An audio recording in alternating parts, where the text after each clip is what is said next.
একদিন বিকেলে ছোট্ট শঙ্কর মাঠে খেলতে বেরোয়।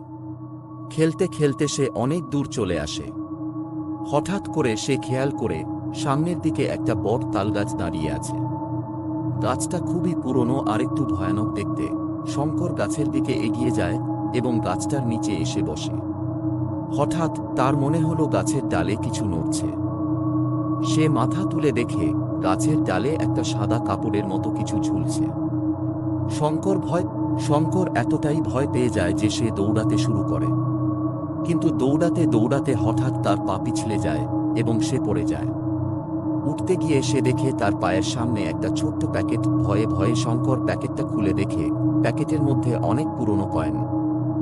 শঙ্কর ভাবে, এত পুরনো কয়েন এখানে কোথা থেকে এলো? কয়েনগুলো নিয়ে শঙ্কর বাড়িতে ফিরে আসে। বাড়িতে এসে সে কয়েনগুলো তার দাদুর হাতে দেয়। দাদু কয়েনগুলো আমার বাবা বলতেন এই তালগাছটার তলায় নাকি একসময় ডাকাতরা ধনসম্পদ লুকিয়ে রাখত। শঙ্কর জানতে চায়, তাহলে তালগাছের ডালে আমি যা দেখলাম সেটা কি ভূত ছিল?